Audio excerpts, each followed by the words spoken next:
La semaine dernière, on avait vu l'étude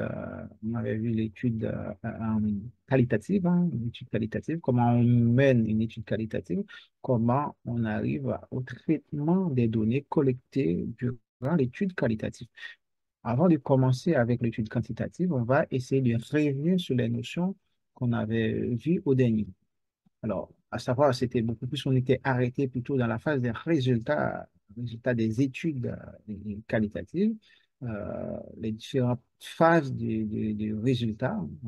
Voilà, la phase, hein, les résultats ou présentation des résultats des études qualitatives se réalisent déjà après la collecte des données. C'est pour tout type d'études, c'est toujours après la collecte des données qu'on présente les résultats. Par exemple, si vous avez un rapport, vous réalisez un rapport, vous faites une monographie, et vous faites la collecte des données, hein, la collecte documentaire des informations dans les ouvrages, dans les articles, hein, et vous faites une synthèse et après vous présentez les résultats, vous présentez vos résultats. Alors, c'est comme ça marche. C'est comme ça marche. Hein, c'est la même chose. Il faut tenir compte, il faut déjà terminer la phase de collecte avant de présenter les résultats. Oui, c'est analyse des données ou analyse de contenu, dépendamment du type d'étude, hein. On peut parler de l'analyse du contenu, comme ça vous analysez les contenus des entretiens ou bien des interviews, et puis vous utilisez le terme analyse des données. Quand on dit des données, il ne faut pas voir une base de données qu'il y a des chiffres. Donc, quand on parle de données, analyse des données, ça peut être du texte. Voilà, c'est comme ça. Et si on dit cette étude, hein, cette phase hein, plutôt d'analyse des données est variable selon la technique utilisée, hein, les techniques utilisées lors de la collecte des données. Alors, ça peut être différent, par exemple, hein, quand on parle de technique, si vous faites un test projectif, hein, un test projectif, c'est que vous dites, hein, par exemple, hein, pour tel produit ou bien pour tel aspect, à quel animal ça correspond, ou bien à quel arbre ça correspond. Ça, ce sont des projections. Projections. Bon, c'est le plus souvent quand on fait l'analyse sensorielle sur les voitures, c'est pareil. On dit à cette voiture-là, à quel animal ça ressemble, ou bien quel animal ça vous projette. Pour la consommation des boissons, on va dire telle boisson, à quoi ça correspond, à quel animal ça correspond, etc. Voilà, c'est dans ce sens-là, dépendamment du type d'étude, vous aurez un mode d'analyse. Alors, pour le mode d'analyse qui est beaucoup plus conseillé, c'est la grille d'analyse, hein, grille d'analyse qui vous permet de classer les textes par des catégories. Faites des catégories. Dans votre grille d'analyse, vous pouvez faire une analyse verticale et une analyse horizontale. Analyse verticale, c'est quand vous cherchez à euh, comprendre ou bien à explorer euh, l'ensemble des entretiens. Comme ça, vous cherchez à analyser vos résultats en fonction de chaque répondant. Mais quand vous faites une analyse horizontale, c'est différent. Dans ce cas-là, vous cherchez à analyser vos résultats en fonction des thèmes, les thèmes qui composent votre guide d'entretien. Autrement dit, l'analyse verticale permet de voir comment chaque répondant comprend votre étude, chaque répondant séparément. Et l'analyse horizontale, c'est comment l'ensemble des répondants comprend chaque thème. Comprend l'ensemble des répondants comprend chaque thème de votre guide d'entretien. Alors, c'est ça. Alors, on dit par thème, par cadre cognitif, c'est ça quand on avait pris l'exemple hein, de analyse projective, c'est là on présente des résultats sous forme de cadre projectif. Voilà, et les statistiques, hein, vous pouvez aller toujours, faut aller sur votre guide d'analyse pour faire des statistiques. Des statistiques, hein, parmi les statistiques, on a la détermination de la fréquence d'apparition. La fréquence d'apparition, c'est le nombre de fois d'un même mot se répète dans l'ensemble des entretiens. Le nombre de fois d'un même mot se répète, ou bien des mêmes vocabulaire, vocabulaire plus ou moins technique, le nombre de fois que ça se répète, c'est la fréquence d'apparition. C'est ça. Quand on vous parle de la fréquence d'apparition, c'est le nombre de fois le même mot se répète ou bien le même vocabulaire se répète. Ça, c'est toujours dans la grille d'analyse que vous faites votre grille d'analyse. Vous allez essayer de repérer le nombre de fois le même mot se répète. Et aussi, ces statistiques sur la grille d'analyse, hein, c'est différent de la part du locuteur. Ça, différent encore de la part de vos compétences hein, en termes d'analyse des données. Ça dépend de vos compétences et vos moyens et aussi vos formations antérieures aussi, et selon le contexte. Voilà. Et une fois que vous terminez, vous faites une synthèse verticale et une synthèse horizontale. Ces deux synthèses sont très, très importantes. Bon, quand on dit une synthèse verticale, c'est une synthèse pour chaque répondant, synthèse horizontale, une synthèse pour chaque thème. C'est à partir de ces synthèses-là que vous pouvez faire la discussion des résultats. Alors, c'est toujours comme ça, que ce soit l'étude qualitative ou l'étude quantitative, c'est toujours, vous commencez par la présentation des résultats et après la présentation des résultats, vous allez discuter les résultats. Présentation des résultats et puis discussion des résultats. Bon, c'est cette fameuse grille d'analyse que je vous ai parlé. Vous voyez, vous ajoutez des thèmes. Les thèmes, c'est pour chaque guide d'entretien, que pour chaque guide d'entretien, il y a un ensemble de thèmes. Dans un guide d'entretien, il y a un ensemble de thèmes. Les thèmes qui concernent votre sujet et des thèmes qui concernent les hypothèses à tester ou bien pas tester, les hypothèses à évaluer plutôt dans le cadre de l'étude qualitative. Mais dans le cadre de l'étude quantitative, c'est plutôt tester, étudier à tester. Voilà. Et vous faites synthèse verticale, etc. Et puis synthèse horizontale, et suite ensuite.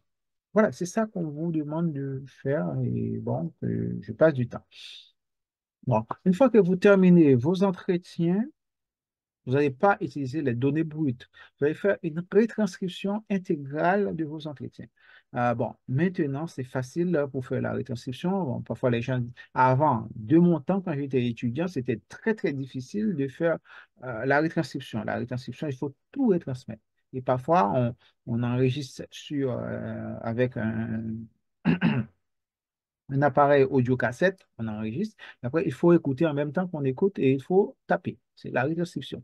Mais maintenant, c'est facile avec vos téléphones intelligents et vous enregistrez tout et après, vous pouvez faire ce travail de traduction, de retransmission. Ou bien encore, vous pouvez même trouver des logiciels là, sur Internet en libre accès qui vous permettent de faire des bouts de retranscription.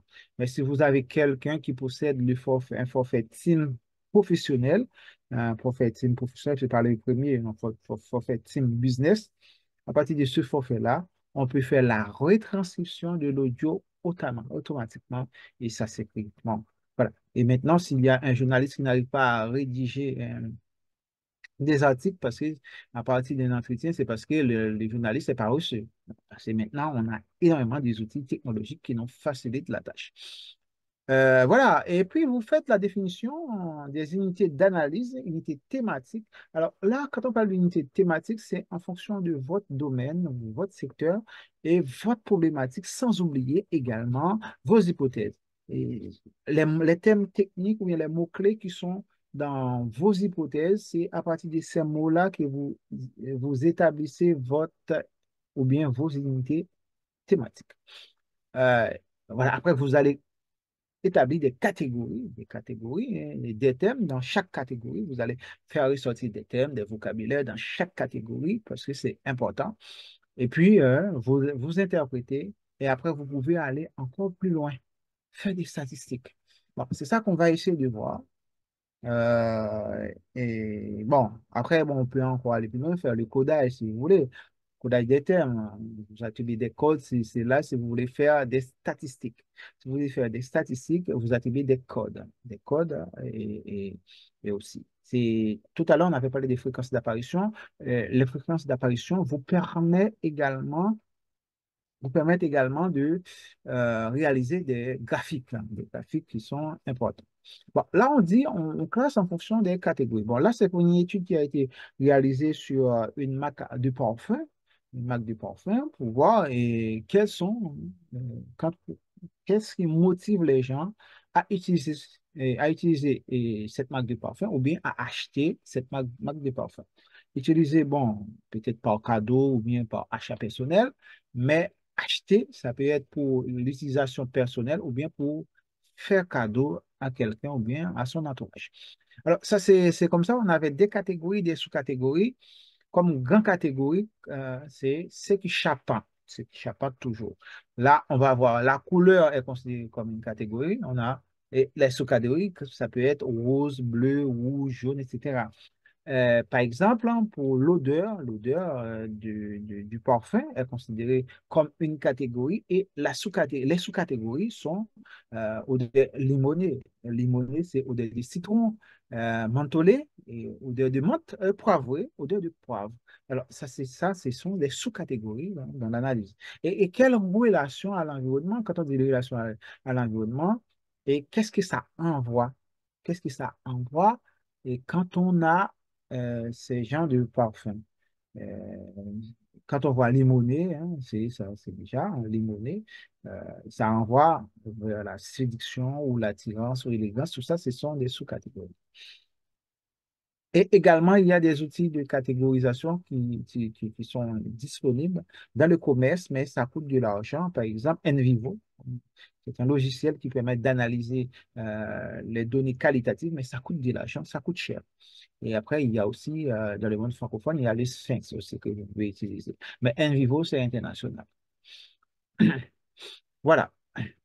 Et vous avez fait ce même travail et vous pouvez encore aller plus loin, d'avoir des résultats chiffrés.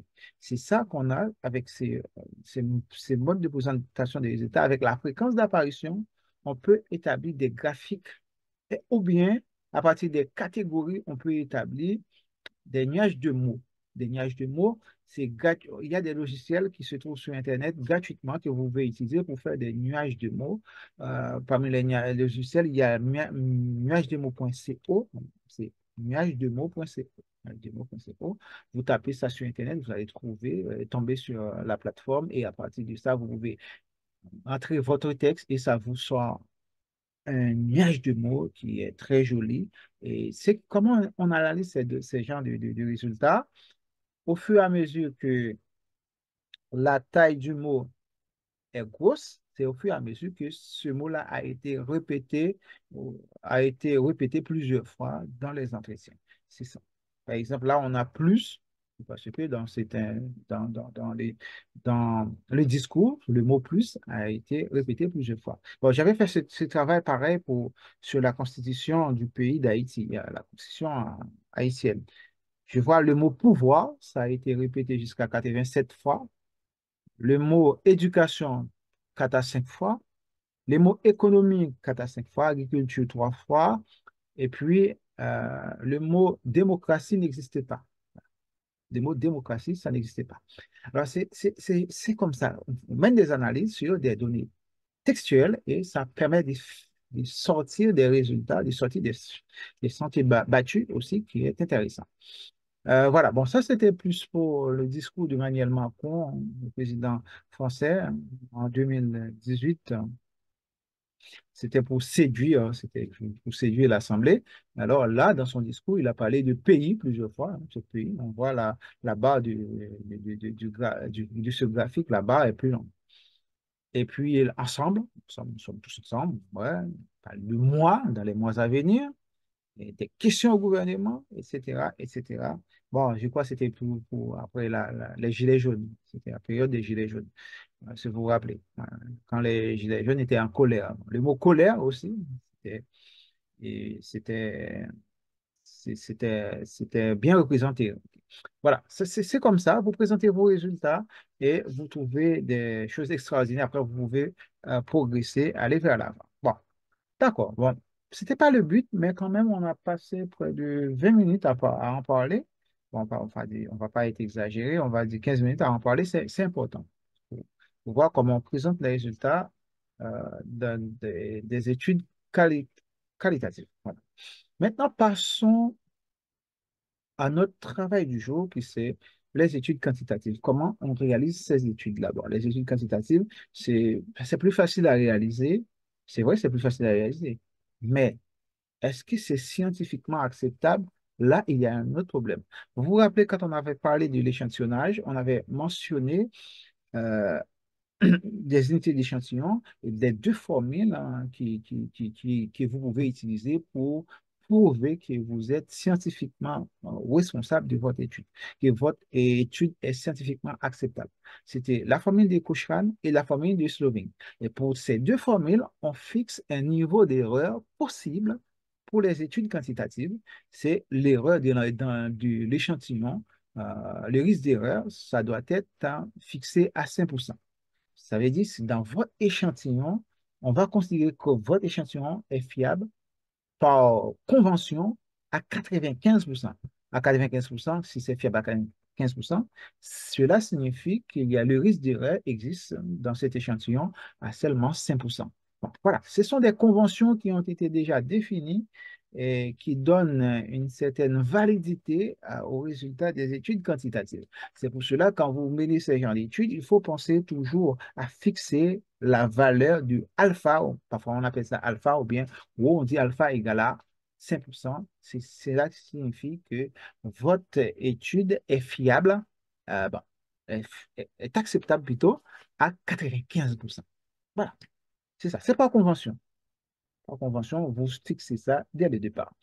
Mais par contre, quand vous faites ce travail de fixation, il faut penser également dans votre échantillon, vous allez collecter des données sur le terrain et les résultats que vous trouvez de la collecte des données, il faut les traiter. Il va y avoir une phase d'épuration, il faut épurer. Mais avant tout, avant d'arriver à la phase des résultats, même à la collecte des données, il faut passer par des étapes de base. Déjà, de construire un questionnaire et puis faire valider les questionnaires par des pairs, par des personnes dans votre entourage aussi, qui ont une certaine compétence en la matière ou bien dans le domaine. Hein. Et puis, et vous allez tester. Après pré-test, ça vous permet de réajuster et relancer votre enquête au final. Bon, bon c'est quoi une étude quantitative? C'est important de poser la question. Une étude quantitative, c'est quoi quand on parle d'études quantitatives? Les enquêtes quantitatives, c'est quoi également? Et comment ça se déroule, une enquête quantitative? Et puis le questionnaire, qui c'est notre instrument de mesure, comme on avait vu avec le guide d'entretien pour l'étude qualitative, ou bien pour les études qualitatives, c'était considéré comme l'instrument de mesure, mais le questionnaire est un instrument de mesure. Voilà. Bon, là, on prend ces outils-là, mais pour quelqu'un qui est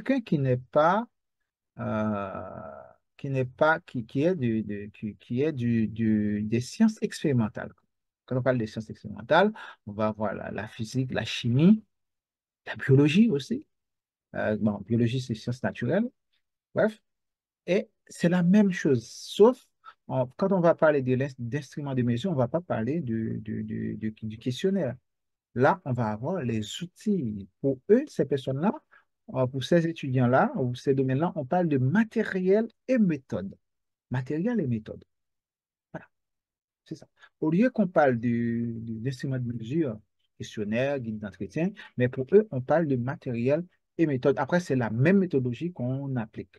Voilà, il faut tout expliquer. Le mode échantillonnage, il faut l'expliquer aussi. C'est la même chose. D'accord? Puis, traitement des données, on va parler de comment traiter les données et présentation des résultats. Bon, ça, on ne va pas tout voir aujourd'hui, parce qu'on n'aura pas le temps, mais la semaine prochaine, on va boucler cet aspect-là et sans problème. Ne vous inquiétez pas. C'est quoi une étude quantitative? C'est quand on voit le thème quantitatif. Quantitatif signifie des choses qu'on peut quantifier. Des choses qu'on peut quantifier, ça signifie des chiffres. Voilà, des chiffres. C'est ça. Il faut voir l'image des chiffres. Quand on parle d'études quantitatives, on voit déjà les chiffres. On va manipuler des chiffres. On va avoir des résultats sous forme de chiffres. On va collecter des informations chiffrées. Bon, c'est ça, c'est théorique. Mais par contre, dans la pratique, on a des phrases et qu'on cherche à transformer en des chiffres derrière. C'est ça qu'on va essayer de voir. Bon, là, bon, je vous fais une différence entre les études qualitatives et les études quantitatives. Euh, entre eux pour voir en termes de caractéristiques, hein, à savoir l'objectif, nombre de personnes à interroger, durée des études et également le type de questions, le profil des enquêteurs. Bon, ça, je ne vais pas passer mon temps à vous expliquer. Vous savez très, très bien, quand on parle d'études qualitatives, l'échantillon est réduit et quand on parle d'études quantitatives, l'échantillon est élevé. Voilà. Ça, c'est basique. Autre chose, en termes de durée pour les études qualitatives, hein, les entretiens, ça dure énormément, dépendamment du temps que la personne a à vous consacrer. Bon, là, j'ai mis 1 à 2 heures. Bon, ne vous inquiétez pas, ce n'est pas gravé dans le béton ou bien dans le marbre. Mais, par contre, la durée, ça, c'est en fonction de vous, en fonction de votre guide d'entretien, en fonction des informations que vous aimeriez collecter. Mais par contre, pour l'étude quantitative, il faut que ça soit extrêmement court en termes de durée. Alors, pourquoi je dis ça? Parce que au fur et à mesure que les questionnaires est long, au fur et à mesure que ça va décourager les gens qui répondre. Ça va décourager les gens. Ça, il faut penser à ça. C'est pour cela, la durée de remplissage du questionnaire est limitée. Et profil pour les études quantitatives, qualitatives, c'est plutôt des personnes qui sont douées, qui savent comment poser les questions. Ce n'est pas parce que vous avez une liste de questions, eh bien, dans un guide d'entretien, vous pensez que vous pouvez questionner les gens. Il faut avoir un minimum de compétences. Comment pour savoir quand il faut relancer, quel type de relance qu'il faut faire, comment se présenter. Ça, c'est ça qu'on demande. Mais par contre, pour l'étude quantitative, c'est différent, ça demande juste un minimum de formation. Voilà. OK, on va rentrer déjà dans l'enquête quantitative. On dit l'enquête quantitative, c'est l'enquête qui est réalisée. Mais quand on réalise cette enquête, premièrement, pour pallier aux limites des études qualitatives. Je vous ai dit ça, les études qualitatives, je vous ai dit ça la semaine dernière, les études qualitatives, les résultats des études qualitatives sont le plus souvent considérés comme des limites ou bien comme des hypothèses. Voilà, comme des hypothèses parce que ces études-là, on se base sur le point de vue d'une personne ou bien de plusieurs personnes. C'est juste leur point de vue. Est-ce que ça représente vraiment la réalité? Ça encore, c'est pareil. Et quand on voit maintenant, il va y avoir les élections en France, hein, la semaine, bon, pas la semaine prochaine, dimanche prochain. Et quand on voit ce qui se passe dans les médias, on sort des sondages, on dit les Français veulent tel candidat, les Français veulent tel candidat. Mais en réalité, est-ce que c'est vrai? Vous voyez, c'est ça. Ce sont juste des points de vue. Des points de vue, ils font passer des personnes sur les plateaux qui expriment leur point de vue. Mais est-ce qu'ils étaient allés dans les villages les plus reculés pour questionner, pour dire, est-ce que vous connaissez ce candidat? Est-ce que vous allez voter pour ce candidat? Mais non, mais non, c'est ça. C'est ça. Mais c'est ce que le média a dit et tout le monde marche derrière. Bon, ceux qui veulent marcher marchent derrière, mais d'autres ne marchent pas. Alors, c'est pareil, c'est ça. On dit que les études qualitatives sont des facteurs limitants pour le processus de la recherche parce que ces études se basent sur des opinions des gens, des points de vue des gens, et ça ne reflète pas la population globale.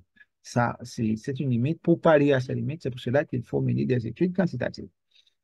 Si je reprends la logique pour vous, si vous êtes chargé d'études hein, pour un cabinet ou bien un institut quelconque, vous commencez toujours par une première étude. La première étude, c'est l'étude documentaire. Et l'étude documentaire vous permet de trouver des questions, de faire émerger des questions, des hypothèses à tester, ou bien à vérifier, et à partir de ces hypothèses-là, vous allez réaliser une étude qualitative. Et les résultats trouvés de l'étude qualitative, vous pouvez à nouveau les considérer comme des hypothèses à tester dans une enquête quantitative. Voilà. Documentaire, étude qualitative, puis étude quantitative. C'est comme ça marche.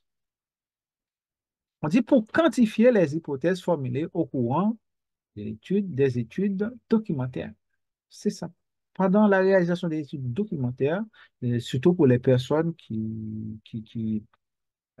qui travaille suivant la méthode hypothético-déductive. Hypothético-déductive, ça signifie que vous travaillez une revue de littérature et à la fin de la revue de littérature, à la fin de la revue de littérature, vous faites émerger des hypothèses et ce sont ces hypothèses-là que vous allez quantifier ou bien vous allez tester. D'accord? Voilà. La revue de littérature est considérée comme une étude documentaire. Ça, il ne faut pas oublier ça. Alors, oui, également, on utilise les études quantitatives pour discriminer les résultats et les généraliser par la suite. Bon, ça, c'est un peu une information un peu banale. Pourquoi? Parce que c'est général, on n'arrive jamais à tout généraliser. Pour généraliser, vous vous rappelez, quand on a vu l'échantillonnage, on avait dit on peut généraliser à partir de la méthode d'échantillonnage par quota. C'est ça qu'on avait parlé. On avait parlé qu'on peut, on peut généraliser, mais il faut utiliser une méthode, la méthode d'échantillonnage par quota. C'est ça. Mais si ce n'est pas la méthode par quota, vous ne pouvez pas généraliser. Vous voyez? C'est ça. Si c'est par convenance ou bien par jugement, ou même méthode d'échantillonnage, et quel que soit, pas même, quel que soit, le type choisi parmi les méthodes d'échantillonnage probabilistes, hein, on ne peut pas généraliser. Voilà, il ne faut pas oublier ça. Bon, discriminer, oui, discriminer les résultats. Discriminer les résultats, en quelque sorte, on va dire que les résultats ne sont pas dus au hasard, c'est les résultats trouvés mesure l'effet escompté d'une variable sur une autre variable. Alors, en quelque sorte, le résultat trouvé, c'est le résultat de l'expérience réalisée sur un échantillon donné. Voilà.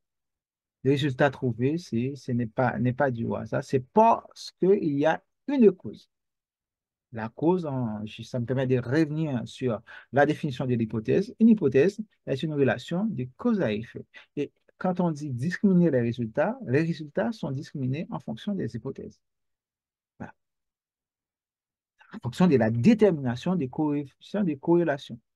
On va avoir la corrélation qui existe entre deux variables. Corrélation. OK. Pour pouvoir administrer un outil de mesure, l'outil de mesure, on avait dit, c'est les questionnaires, et pour apprendre à construire l'outil questionnaire. Bon, ça, c'est comme ça. Mais nous, on ne peut rien faire sans le questionnaire dans l'étude quantitative. C'est ça qu'on va essayer de voir. C'est quoi un questionnaire? On dit un questionnaire, c'est un instrument de mesure ou bien un outil de mesure. Ça, il ne faut jamais oublier ça. C'est ça un questionnaire. C'est pareil pour un guide d'entretien. Un guide d'entretien est considéré comme un outil d'évaluation. Ça, ou bien un outil de compréhension. C'est ça. Un outil ou bien un instrument de compréhension. Parce que quand vous menez une étude qualitative, vous cherchez à comprendre, vous cherchez à évaluer, vous cherchez à vérifier. Mais par contre, quand vous menez une étude quantitative, vous cherchez à mesurer, vous cherchez à tester. Ça, il ne faut pas utiliser les vocabulaires n'importe comment. Voilà. Et bon, et on dit que c'est un instrument de standardisation de l'information collectée. Parce que vous avez un ensemble de formations collectées. À partir d'une base de données, vous allez intégrer sur un logiciel, vous faire tourner sur un logiciel. Vous allez faire ressortir des résultats. Et les résultats sont standardisés avec le logiciel. Bon, on a quelques charabia des chercheurs comme Daniel, McDaniel et Gates qui disent un questionnaire est un ensemble de questions bien conçues, bien sûr, bien conçues, dont la finalité est de produire de la connaissance nécessaire. Alors, c'est ça. Pour produire de la connaissance, il faut arriver à ce degré de généralisation. Pareil, on va voir sur les questionnaires, il y a des critères de validité. Il faut déterminer ces critères de validité. Les critères de validité, les critères de communalité aussi, tout ça, c'est important quand on rentre dans les statistiques dures. Ça, c'est important. Mais par contre, pour vous qui êtes débutant, il suffit de vous contenter de faire des croisements. Sur Excel, c'est facile de croiser une question avec une autre question. On va voir quel effet telle question exerce sur une autre question dans votre questionnaire. C'est ça qu'on cherche à tester, qui donne de la validité. Bon, c'est pas purement scientifique, mais au moins scientifique à votre travail. Voilà, ça c'est ça. Alors, les différentes étapes pour construire un questionnaire. Déjà, il faut se questionner pour savoir les informations nécessaires pour votre étude. Voilà. Je conseille toujours les informations nécessaires. Ça commence déjà par votre problématique et ça évolue avec vos propositions d'hypothèses, ou bien vos hypothèses. C'est à partir de ces informations-là, vous allez voir les informations nécessaires. Et parce que vous vous rappelez, je vous ai dit, vous formulez des hypothèses, vous allez justifier vos hypothèses avec les auteurs que vous avez déjà cités, les auteurs de référence que vous avez cités dans la revue de littérature. Et ces auteurs de référence, c'est pas juste des personnes qui racontent des blagues sur Internet. Non, quand on dit des auteurs de référence, je vis souvent les étudiants ont tendance à prendre les articles de blog que quelqu'un écrit sans même prêter attention pour voir qu'est-ce que cette personne-là avait déjà fait dans sa vie, quel est son pédigré, tout ça, c'est important. Alors, ça, c'est important, il faut tenir compte de ça. Quand on dit les informations nécessaires, pour trouver ces informations nécessaires, il faut se baser sur la revue de littérature. Et dans la revue de littérature, vous avez cité des auteurs, ces auteurs de référence. Et si ces auteurs-là avaient réalisé déjà des enquêtes, quand on lit ces articles, on trouve toujours en annexe le questionnaire qui a été utilisé et vous pouvez utiliser les mêmes types de questions. Il suffit de changer les vocabulaires avec les vocabulaires qui concernent votre étude à vous. Alors, c'est ça quand on parle d'informations nécessaires. Quels sont les types de questions qu'il faut poser? Est-ce que ce sont des questions ouvertes, des questions fermées? Et on conseille beaucoup plus des questions fermées. Parmi les questions fermées, est-ce qu'il y a des questions à choix multiples? Est-ce qu'il y a des questions dichotomiques, des questions à répondre par oui ou par non? Ou bien est-ce qu'il y a des questions échelles? Des questions échelles que vous connaissez, qui sont beaucoup plus conseillées pour mesurer les hypothèses. Voilà, c'est ça qu'on va voir. Et puis, quel est le nombre de questions à poser? Le nombre de questions à poser. Là encore, c'est important. Au fur et à mesure que le nombre est élevé, c'est au fur et à mesure que ça va décourager la personne qui répond à votre questionnaire. Et la personne peut choisir délibérément de répondre de n'importe quelle manière. Ça aussi, il faut tenir compte de ça. Ce n'est pas parce que vous ajoutez plus de questions, vous allez justifier que vous êtes savant. Ça aussi, ça c'est un problème. Je me rappelle une collègue qui m'avait dit, bon, que quand j'avais réalisé mon questionnaire, je l'ai envoyé pour qu'elle puisse me donner son avis et participer. Elle a participé dans le pré-test.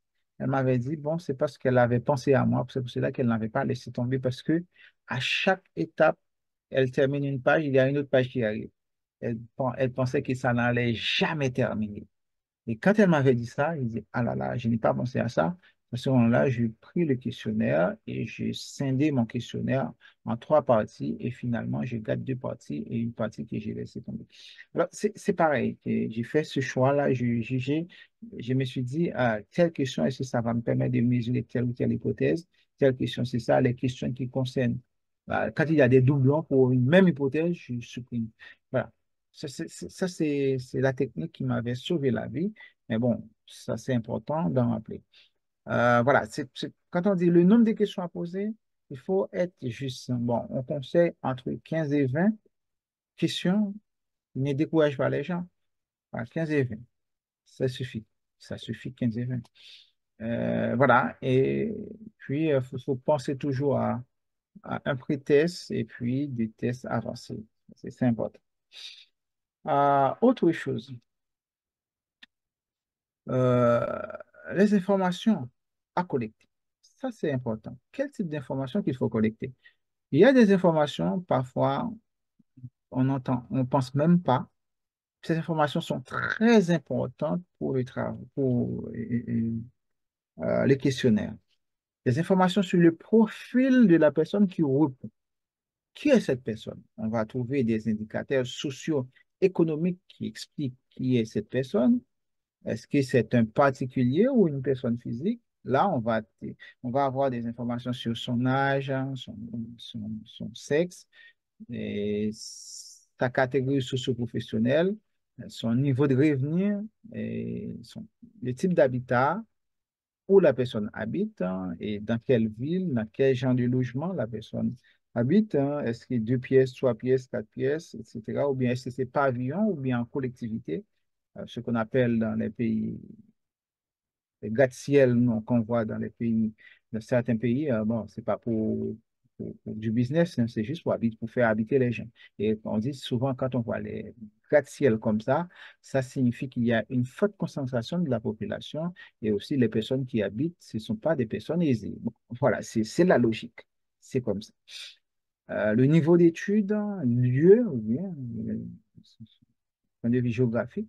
Mais si c'est une personne morale, là, on va avoir des informations qui sont d'ordre d'ordre entrepreneurial, comme secteur d'activité, chiffre d'affaires, part de marché, date de création, statut juridique, effectif des salariés, etc.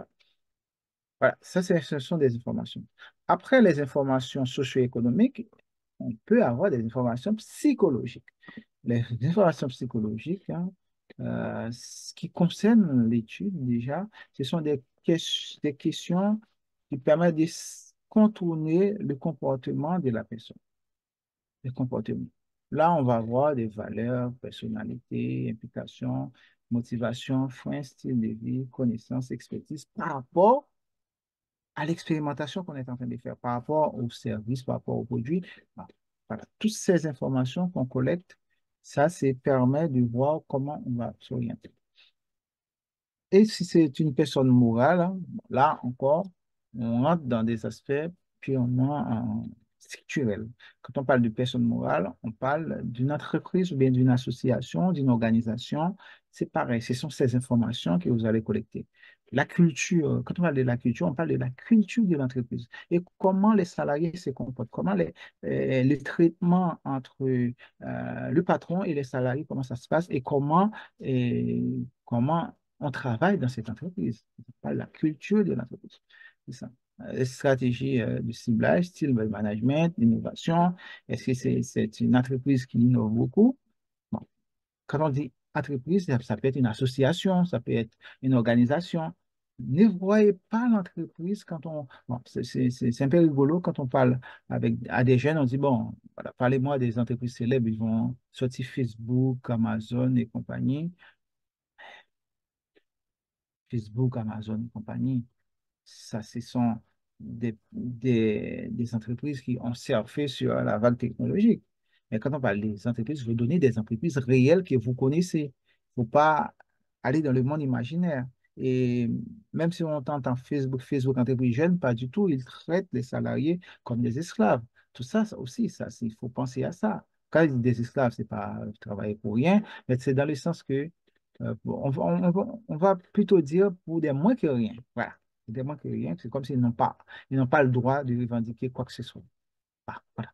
C'est ça aussi. Ça fait pas mal de scandales, pas mal d'articles qui en parlent.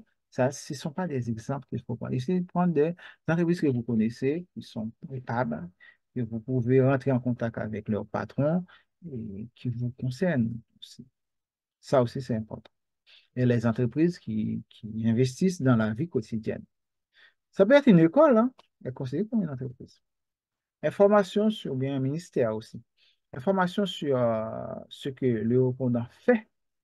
Ça, c'est quand on dit le répondant fait, c'est qu'il fait par rapport au produit, par rapport au produit, par rapport au service. Ses attentes, ses opinions, ses passé, futur, etc.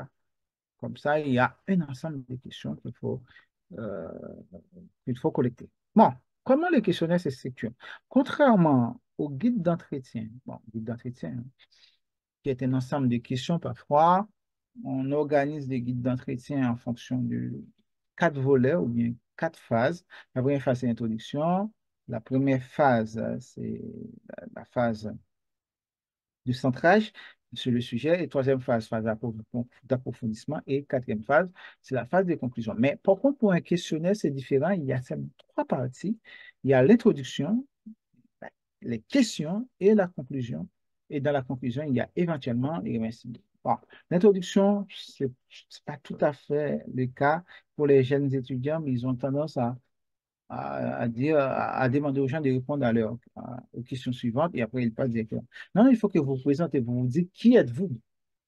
Qui êtes-vous? Qu'est-ce que vous êtes en train de faire? Voilà, généralement j'appelle ça l'aide d'introduction. Et c'est environ 4 5 lignes, quoi. Vous dites à la personne qui êtes-vous? Je suis monsieur ou madame Intel ou mademoiselle Intel. Intel. Et puis, j'ai fait ça dans la vie. Je suis étudiant. Je suis en train de préparer mon mémoire de fin d'études sur tel ou tel sujet. C'est la raison pour laquelle j'ai m'adresse à vous, sachant qu'il n'existe pas de bonne ou de mauvaise réponse. C'est ça pour rassurer la personne. Dès le départ, vous dites à la personne, il n'existe pas de bonne ou de mauvaise réponse, de bonne ou de mauvaise réponse. C'est seulement son avis qui compte, seulement votre avis qui compte. Et puis, vos réponses seront traitées, seront les exigences hein, de mon pays hein, en matière de protection des données, ou bien les exigences hein, internationales de l'ONU hein, en matière de protection des données personnelles. Parce qu'il faut rassurer la personne. La personne va donner ses points de vue et ces points de vue sont considérés comme ses données personnelles. Et sans oublier, quand on a parlé ici, on a parlé d'indicateurs socio-économiques. Là, on va collecter un ensemble d'informations sur les gens. Oui, ça, c'est important. C'est la raison pour laquelle ces questions-là, on met toujours à la fin. C'est jusqu'à la fin. Si on met ça au début, ça peut provoquer une réaction contraire de la part des gens qui reçoivent ça. Bon, on dit, bon, je ne vais pas répondre. Mais si la personne a terminé de répondre, elle peut donner ces informations, ce sera plus facile. Et voilà, ben, si vous adressez avec un Français, bon, sur son salaire, il ne faut jamais demander parce que c'est un peu tabou. Voilà, c'est un peu tabou, je vous parle de ça. Et son salaire et puis la religion, ça, il ne faut pas mentionner la religion, et son orientation sexuelle et puis d'autres informations qu'il ne faut pas demander, dépendamment ouais, du pays. Euh, Son affiliation politique, son affiliation syndicale, ce sont des informations qu'il faut prendre. Bon, voilà les questions. Bon, ça, c'est questions, on se concentre sur le sujet. Et puis, on aille plus loin. On a conclusion, éventuellement, les remerciements. Il ne faut jamais oublier de remercier la personne pour sa participation. Mais si vous faites si vous appliquez un échantillonnage par convenance, ça vous aide déjà. Vous remerciez la personne et vous demandez à la personne, n'hésitez pas à partager ces questionnaires dans son entourage. Ou bien n'hésitez pas à me mettre en contact avec quelqu'un d'autre, avec une autre personne qui serait prête à participer ou bien à répondre à mon questionnaire. Voilà, ce sont ces 3 parties. C'est introduction, question, conclusion. Voilà. Alors, c'est ça que je vous ai parlé dans l'introduction. On a ici présentation de l'enquêteur, du sujet d'étude et des questions introductives. Introductives, c'est déjà, là, vous commencez par la problématique. Votre problématique, vous parlez de votre problématique. Deuxième partie, deuxième partie, c'est quand vous parlez de questions qualifiantes. Question qualifiante, hein. On va dire, est-ce qu'on va poser la question, est-ce que les autres ne sont pas qualifiantes? Non, ce n'est pas ça. C'est que question qualifiante, ça reste focalisé sur votre étude. Et ça, ce sont des questions de mise en route, hein, et parfois, il peut y avoir des questions de mise en route et des questions spécifiques, bah, qui concernent, quand on dit spécifique, ça concerne les hypothèses. Et puis, l'identification du répondant, c'est ça qu'on avait parlé tout à la fin. On cherche à identifier le répondant. Bon, voilà, c'est ça.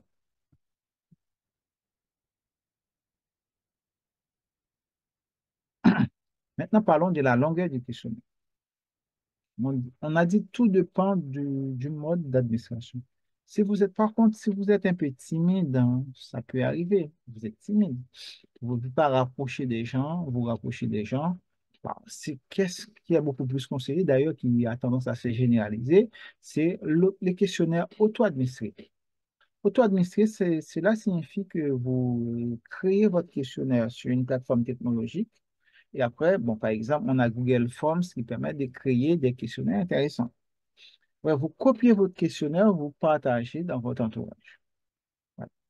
Et la personne qui va répondre, la personne ne va pas bénéficier de l'aide. Et puis, cette personne-là va répondre automatiquement. C'est pour cela qu'on parle d'auto-administrer questionnaire auto-administré. Et ça a été déjà prouvé par pas mal d'études, comme l'étude de Thompson, qui avait parlé comment, ou bien Ostergood aussi, qui avait réalisé des études pour montrer comment on peut auto-administrer un questionnaire. Quand vous recevez un questionnaire, vous remplissez votre questionnaire et puis vous cliquez sur, vous appuyez sur envoyer. C'est ça que vous faites, c'est auto-administrer. On dit auto-administrer, on dit c'est en ligne à l'aide d'un outil digital sans l'aide de l'enquêteur. Sans l'aide de l'enquêteur. Sans l'aide de l'enquêteur. Voilà, c'est ça. C'est ça quand on parle de auto-administrer, c'est dans ce sens-là. Attendez une seconde, je vais juste prendre un peu d'eau parce que je commence à être fatigué. Alors, c'est bon.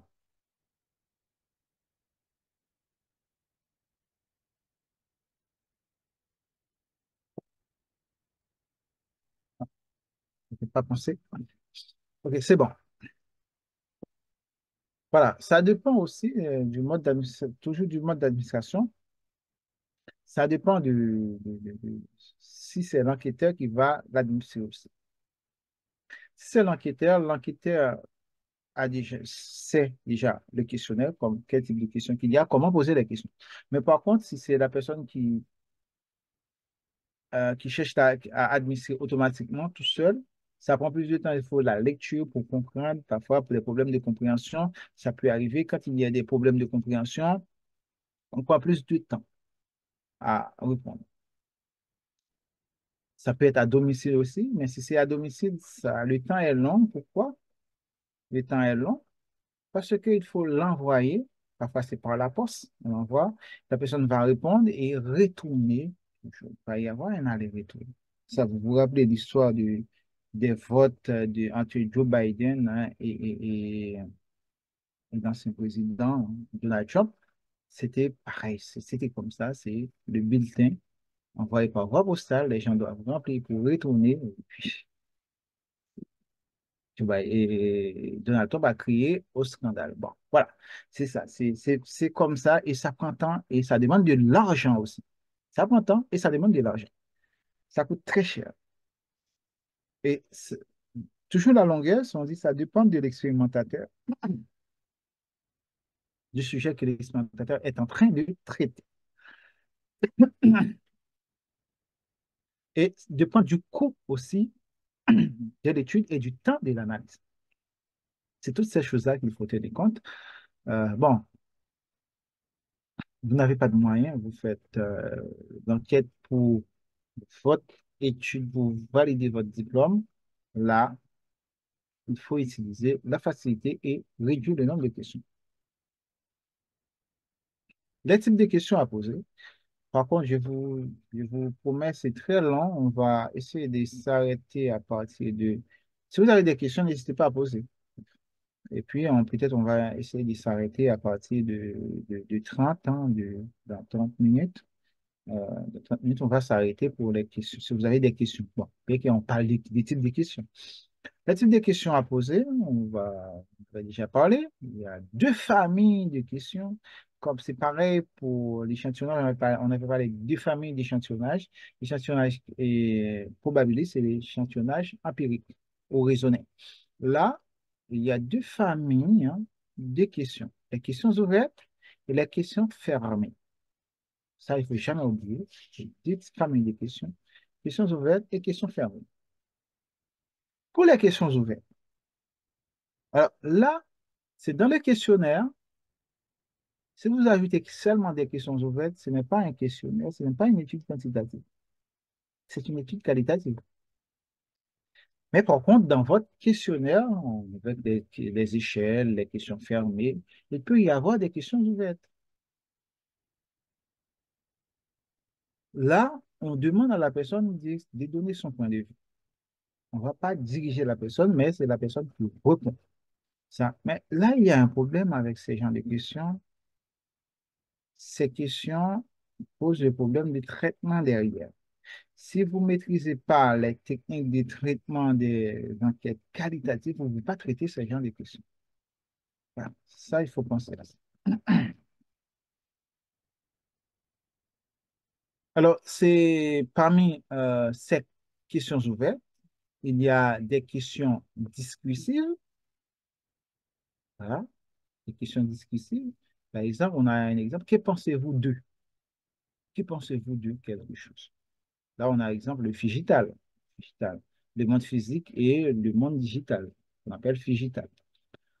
Alors, là, ça, c'est l'exemple. Bon, on peut avoir ces questions discursives. Question discursive, c'est quand on demande à la personne d'exprimer vraiment son point de vue. Qu'est-ce que la personne pense par rapport à tel ou tel phénomène? C'est discursif. Il y a des réponses aussi, des questions à réponse nominale. Déjà, là, il faut préciser. Donc là, on a un exemple, hein. Quelle marque de gel crème amincissant, gel crème amincissant, connaissez-vous? Voilà. Quelle? Ce n'est pas au pluriel, c'est au singulier. La personne doit citer le nom d'une marque de crème amincissant. Une marque de crème amincissant qui permet d'être mince, hein. Voilà. Ça, il faut citer. Et aussi, des questions ouvertes à réponse numérique. Par exemple, c'est combien? Combien? C'est-à-dire, combien avez-vous d'animaux domestiques à la maison? Combien de litres de soda consommez-vous par an? Vous voyez, ce sont ces genres de questions-là, des questions, ce sont des questions ouvertes, mais à réponse numérique. Là, on reprend à nouveau. Il y a trois types qu'on vient de voir. Les trois types de questions ouvertes qu'on vient de voir, c'est les questions ouvertes discursives. Là, on demande à la personne de donner son point de vue. Des questions ouvertes à réponse nominale, hein. Parfois on dit variable nominale, hein. Et des questions ouvertes à réponse numérique. Dans les questions ouvertes, on va trouver les variables nominales et les variables numériques. Numérique, on dit combien? On pose la question, on dit combien? Combien t'en fais? Voilà, c'est comme ça, t'en fais. Maintenant, passons à questions fermées. Tout à l'heure, je vous ai dit, parfois c'est difficile d'analyser les réponses des répondants pour les questions ouvertes dans un questionnaire. Imaginez que vous collectez, hein, 500, non, on va dire, bon, pas 500, entre 150 et 200 réponses. Et il y avait deux ou trois questions ouvertes comme ça. Comment vous allez les traiter? Avec la question fermée, c'est simple. Vous allez dire, vous codez facilement, vous dites oui égale à un, non égale à 2, et puis bon, vous faites, allez, et puis pas du tout d'accord égale à un, tout à fait d'accord égale à ça, ni d'accord ni pas d'accord, etc. Ça, c'est plus facile. Mais par contre, quand vous avez un ensemble de questions comme ça, des questions ouvertes dans un questionnaire, et ça demande du temps. Ça fatigue quand on fait le traitement. Ça, il faut jamais oublier. C'est pour cela que je vous exhorte plutôt, en quelque sorte, de ne jamais utiliser c'est trop de ces questions. Quand vous utilisez trop, ça fatigue le répondant. Autre chose, on peut dire, on peut les utiliser, ça permet d'aérer les textes, le questionnaire, mais il ne faut pas trop en abuser aussi. Question fermée. On dit question fermée, ce sont des questions dont les modalités de réponse sont prévues à l'avance. On fixe tout à l'avance. C'est juste, on cherche à forcer la main pour répondre à ce qu'on appelle le nudge. Le nudge, voilà, le coup de pouce. On cherche à donner un coup de pouce et- à l'expérimentateur. Pas à l'expérimentateur, au répondant. On cherche à donner un coup de pouce. On dit ce sont des questions que l'enquêteur doit choisir une ou plusieurs parmi les réponses prévues. Pour ces questions-là, ils peuvent être à choix unique, ou bien à choix multiple, ou bien des questions échelle. Pour ces questions fermées, ça peut être à choix unique, on a un seul choix. Par exemple, disposez-vous d'un téléphone mobile à répondre par oui ou par non. Soit on dit oui, soit on dit non. Vous voyez, c'est ça, c'est simple. C'est à choix unique. Généralement, pour les questions, à répondre par oui ou par non. À choix multiple, hein, c'est ce fameux QCM que vous connaissez déjà. C'est à choix multiple et vous pouvez choisir plus qu'une réponse, plus qu'une modalité de réponse, ou bien plus qu'une proposition de réponse. Et à échelle, hein, là aussi, c'est là on parle des échelles de mesure, des échelles. Parmi les échelles qui est plus connue, hein, c'est l'échelle de Likert, que vous connaissez déjà. Mais par contre, il y a d'autres échelles qui existent, l'échelle sémantique Graph Code, etc., etc. Forme des questions. Là, on va voir des exemples parce que c'est un peu long, mais bon, on va passer notre temps à parler que ça.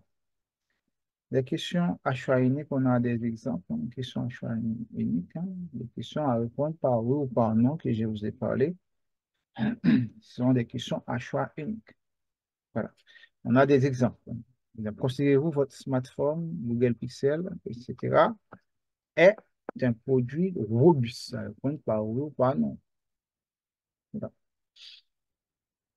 Voilà, ça, c'est ça, des questions à choix unique. Les questions à choix multiple qu'on appelle QCM, vous voyez, ça peut être, ce sont des questions, on dit multicotomiques, mais pour les questions à choix unique, c'est plutôt dichotomique. Dichotomique. Questions à répondre par oui ou par non. Questions QCM, ce sont des questions multicotomiques. Voilà, ça c'est important. Par exemple, là, on dit, pouvez-vous nous indiquer approximativement le revenu mensuel de votre foyer? Approximativement. Ouais, je vous ai parlé de revenus, on ne demande jamais à un Français combien il gagne. Mais par contre, on peut utiliser un peu de tact et d'éthique qu'on appelle un peu de philosophie ou bien de diplomatie avec la personne. Là, on donne des fourchettes. Des fourchettes. On dit 1200 à 3400. Là, ça c'est du n'importe quoi dans le sens que quand on dit 1200 à 3400 est considéré comme des gens qui ont des revenus supérieurs. 1200, c'était à l'époque du SMIC. Voilà, c'était le SMIC. Salaire minimum. Voilà, c'est entre salaire minimum et aussi revenu. Bon, voilà. Et puis les personnes qui sont des personnes de la première classe, hein, on considère que cette classe-là, classe moyenne supérieure, et la classe moyenne supérieure, ces personnes-là gagnent bien leur vie. Bon, voilà. OK, c'était juste pour la question. Vous voyez comment ça s'est formé. Toujours des questions à choix multiples, hein, déjà, et toujours multicotoniques. On voit l'exemple, hein, des questions, par exemple, sur, toujours sur mobile, on va voir, on ajoute des vocabulaires comme robuste, faible, déréglé, souvent en panne, rapide, etc., etc. Voilà, ça, ce sont ces genres de questions. On a un autre exemple, hein, là, c'est sur les marques de lessive, hein, pour faire la lessive. On a tout, on a Ariel, on a le chat, on a Epsil, on a Skip, on a Renette, on a Mia, on a Extra, Formule, Tandil, Dash, Persil et Génie. Voilà, voilà, ça c'est important. Là, toujours, on a plusieurs choix. C'est ça que je n'ai pas dit tout à l'heure, on a plusieurs choix. Plusieurs choix ici. Parce qu'on dit les maths. Parmi les maths, nous, cocher celle-là. C'est au pluriel, on a plusieurs choix. Trois, toujours, hein, des choix mais multiples, hein, choix, question multicotomique. Donc, quel type de série regardez-vous? Soit drame, soit des thrillers, ou bien des comédies, ou bien des animés, ou autre à préciser. Voilà, ça, c'est des questions à choix multiples, toujours. Voilà, maintenant, on va passer aux échelles. On avait bien dit, des questions échelles sont importantes. Et puis, des questions, parmi les questions fermées, on a des questions euh, dichotomiques et des questions multicotomiques. Alors là, maintenant, on va passer aux échelles d'attitude.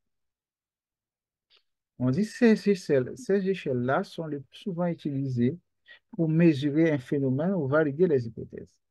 Quand on voit ces genres d'échelles, ça donne envie parce que ce sont ces échelles-là qui permettent de valider les propositions d'hypothèses. C'est ça qu'on va essayer de voir ensemble. Parmi, on a les échelles de Likert. L'échelle de Likert que vous connaissez déjà, c'est ce modèle de présentation pour les échelles de Likert. C'est comme ça se présente. D'accord? Ça permet d'exprimer son niveau d'accord avec un item ou une affirmation. On dit ces échelles commencent à partir de 5 modalités de réponse. Vous voyez, une modalité, deux, trois, quatre et 5 modalités. On a 5 modalités de réponse. Par exemple, pas du tout d'accord, plutôt pas d'accord, neutre, plutôt d'accord et tout à fait d'accord. C'est ça, tout à fait d'accord. Ou bien ça peut être d'accord tout court. Plutôt d'accord, ça signifie que la personne n'est pas d'accord à 100%. Vous voyez, ça pas du tout d'accord et la personne n'accepte rien. Quel que soit ce que vous dites, et la personne botte tout en touche. Parce que la personne n'est pas du tout d'accord. Alors, et qu'est-ce que ça représente on dit c'est vrai, ces échelles permettent de mesurer les hypothèses ou bien de tester les hypothèses. Quelle différence? C'est parce que vous avez fixé tout au départ, comme on avait dit, et puis vous donnez des exemples de réponses et la personne va se positionner par rapport à ces réponses-là. Voilà, c'est ça. On dit le nombre impair est élevé.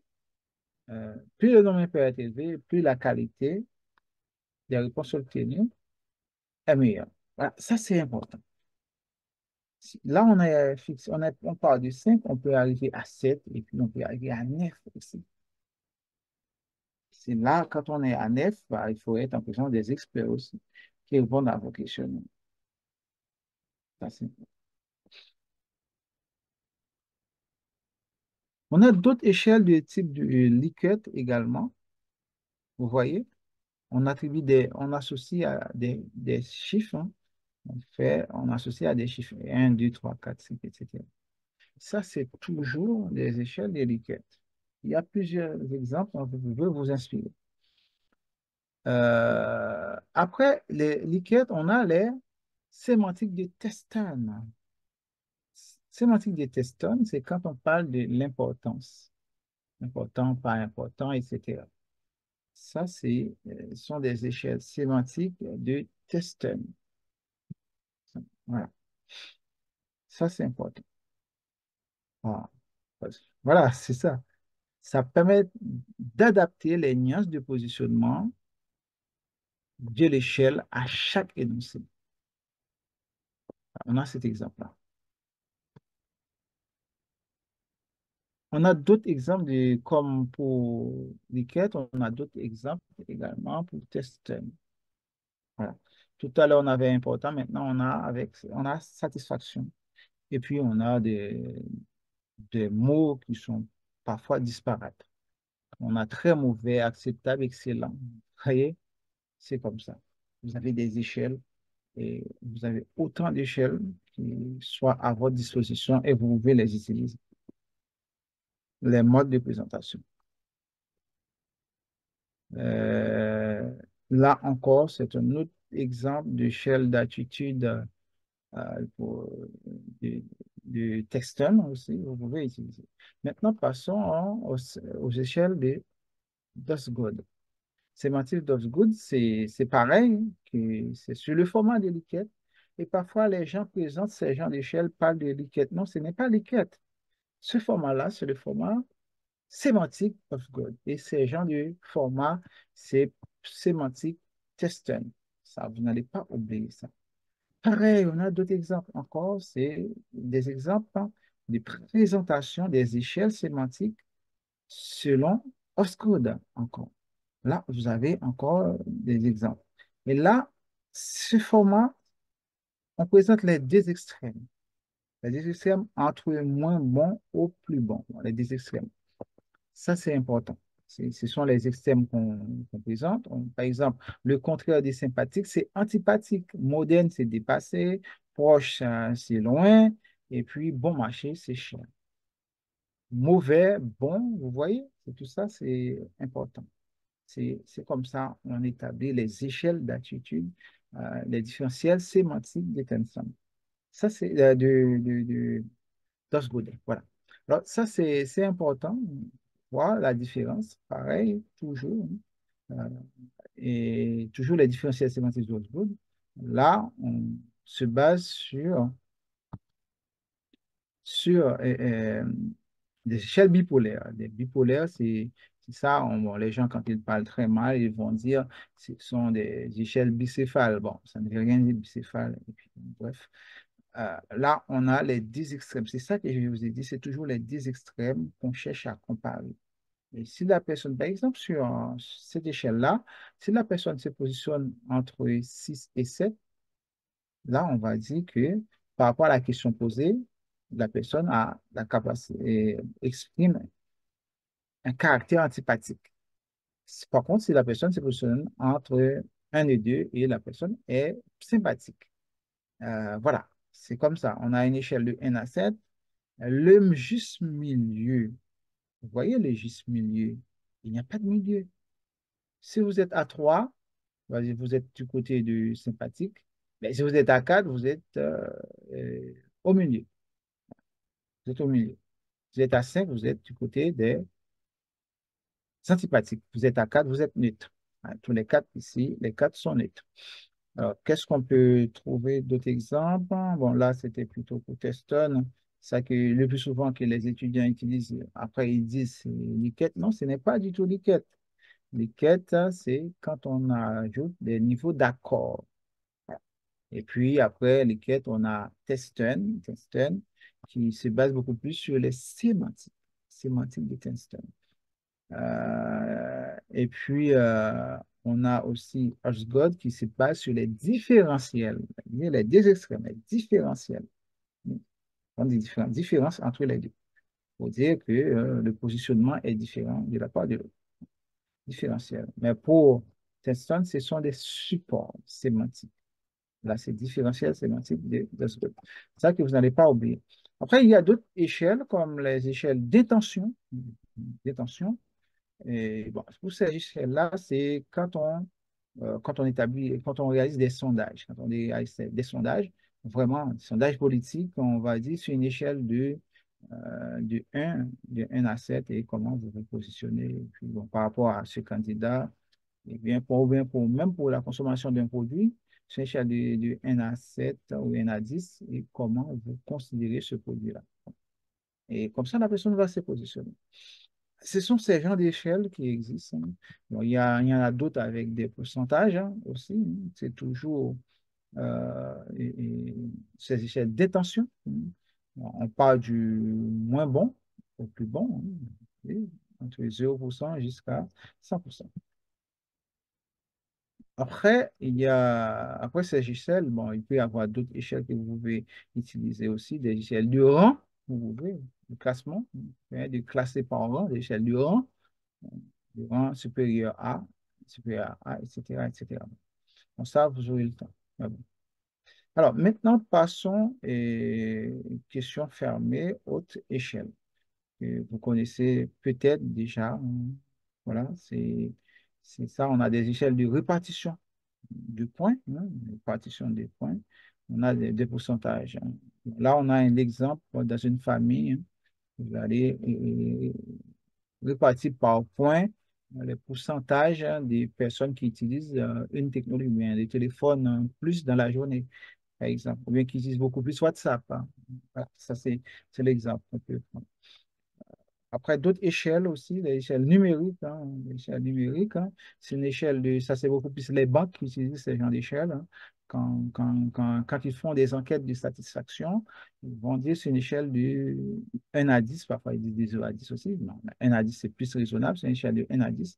Et quel point attribuez-vous à notre banque? Bon, là encore, hein, vous allez voir, hein, et on peut aller encore plus loin dans les analyses. On va y avoir une catégorie de détracteurs et aussi une catégorie de personnes qui cherchent à référer la banque. Ce sont les catégories entre 8, 9 et 10. Bon, ça, c'est pas le but, mais vous avez ces exemples d'échelle. On avait parlé d'échelle par rang, on avait dit. On a une liste de marques ou bien de produits ou bien de services à classer entre moins bon et plus bon.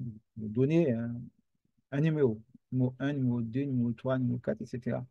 Bon, là, on a plusieurs marques de sèche-linge, ça peut être des marques de TV aussi, de télévision.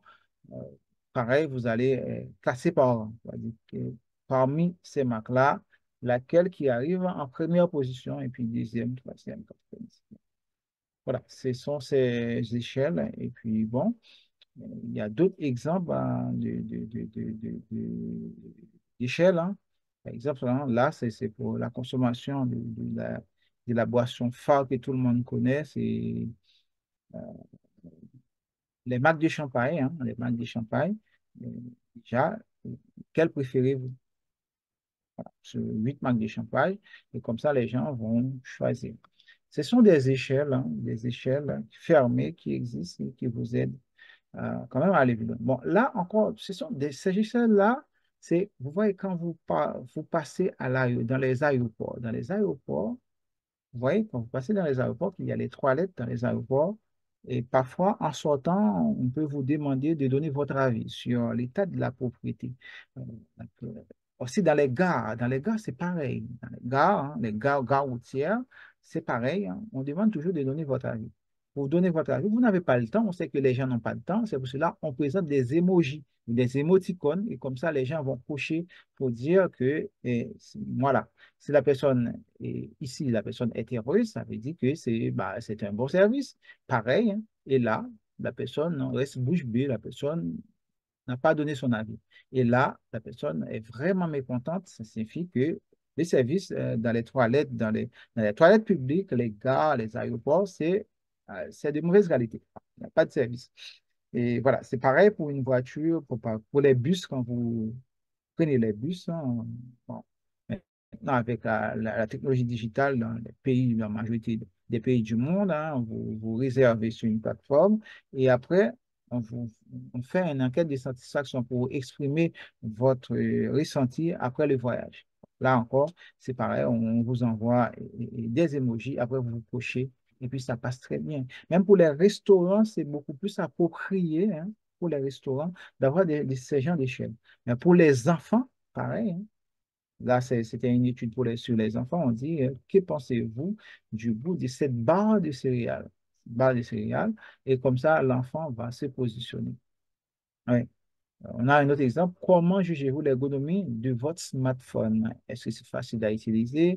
Est-ce que c'est facile à accéder aux applis? Est-ce que c'est facile à recharger, etc., etc. Bon, là encore, vous allez vous exprimer. Ce sont ces genres d'échelles. Bon, comment gérer les échelles déjà? Ça, c'est important.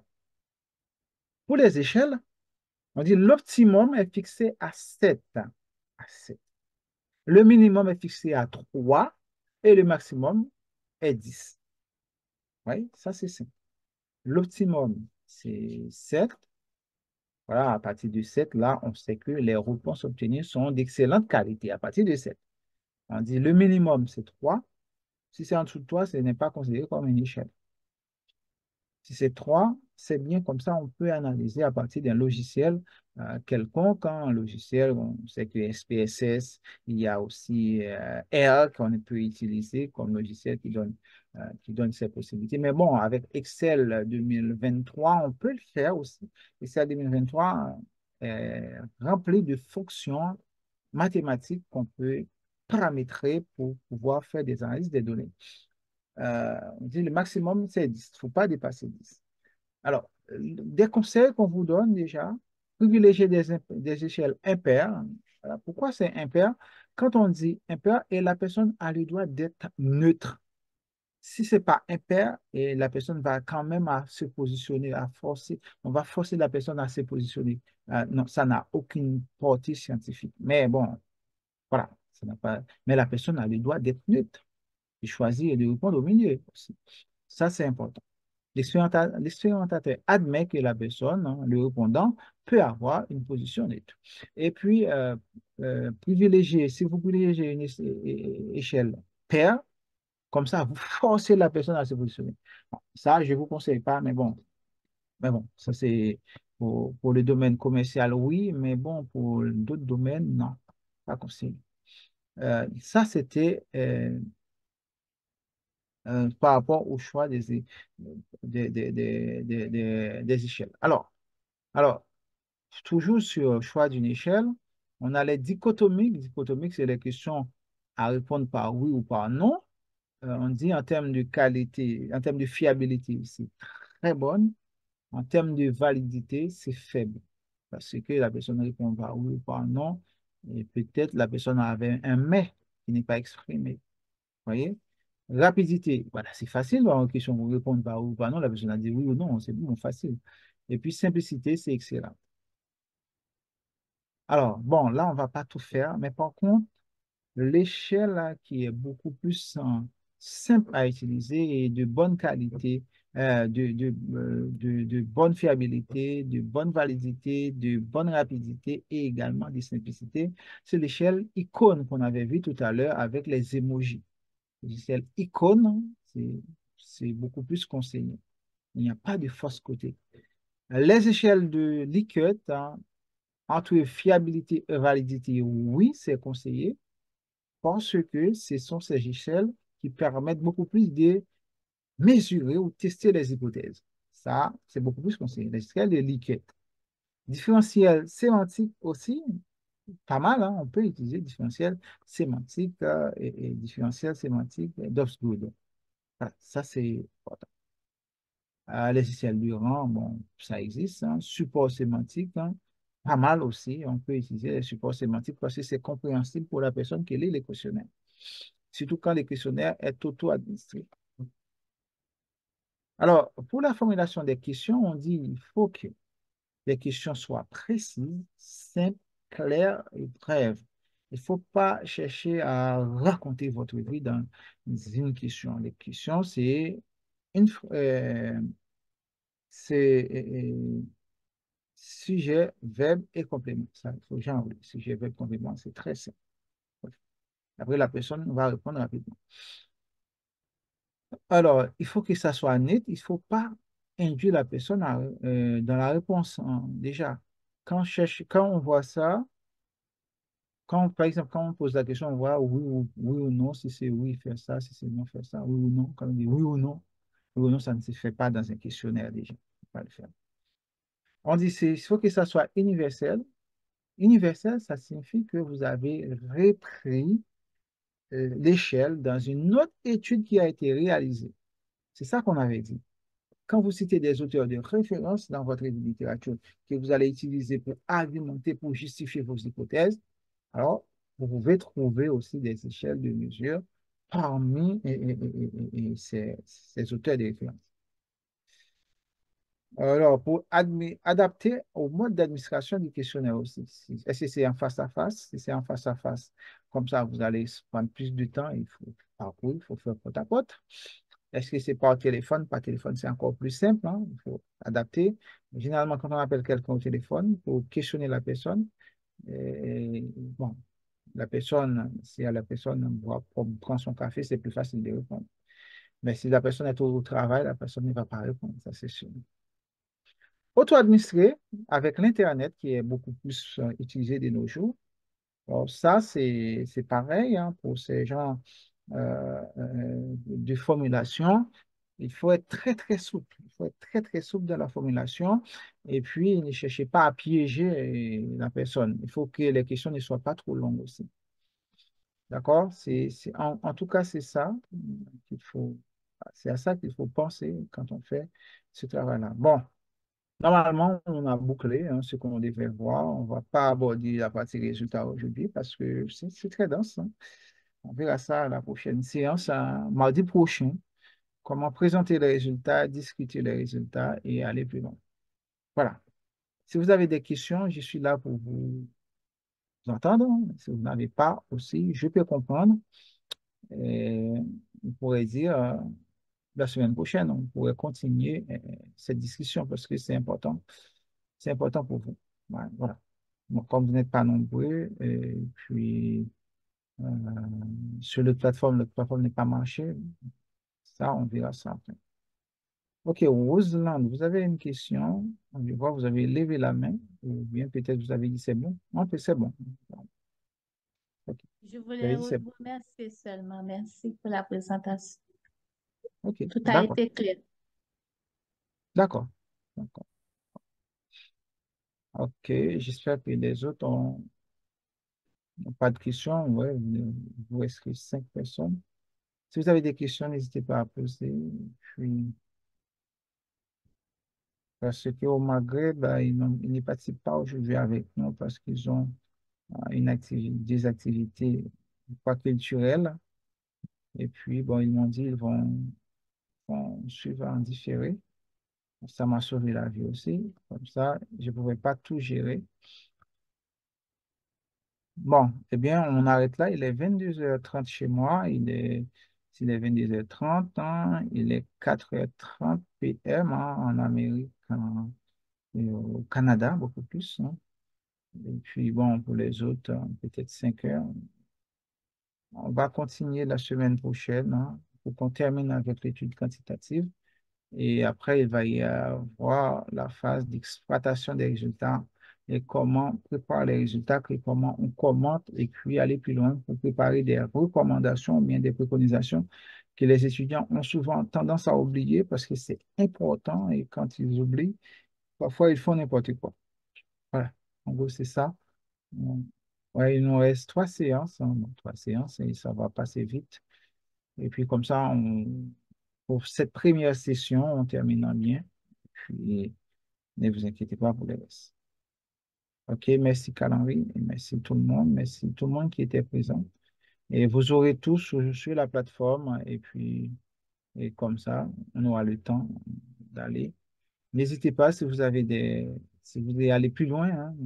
Après cette phase-là, on peut continuer à discuter soit sur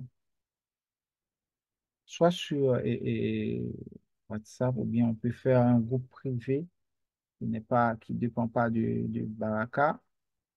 Et comme ça, on continue à discuter sur vos sujets et puis ça continue. Ou Ce bien, serait intéressant. ou bien on passe sur une autre plateforme, on ne sait pas. Il y a Clubhouse qu'on utilise beaucoup plus en France, un Clubhouse aussi c'est la libre antenne, on peut prendre des rendez-vous. On va appeler ça des rendez-vous café et puis discuter sur Clubhouse aussi qui permet d'échanger et puis c'est plus clair. Et, voilà, plus clair, on peut échanger. Bon, OK, c'est noté. Et puis, on va dire à la semaine prochaine parce que, Professeur, j'aimerais que vous apportiez une explication plus claire pour moi, donc, étant donné que vous êtes dans le domaine. Et j'ai essayé de préparer, toujours je travaille sur mon projet, c'est dans la méthodologie, sur l'analyse des contenus, j'utilise Bardin. d'accord. Bardin. Comment ça s'est Ah, fait? Bardin, Laurence Bardin, je pense qu'elle est une Française. Elle s'appelle Laurence Bad. Laurence Bardin. OK, Elle a présenté l'analyse des contenus, mais il y a une partie j'ai lu, je n'arrive pas à comprendre. d'accord. OK, bon. D'accord, j'aimerais que vous donnez, Comme ça, vous m'aidez à... je vous en parle la semaine prochaine. D'accord, merci. D'accord. OK. Mais bon, s'il n'y a pas d'autres personnes, comme ça, on peut s'arrêter. Ça, on dit à la semaine prochaine. D'accord? D'accord, à D'accord. la semaine prochaine.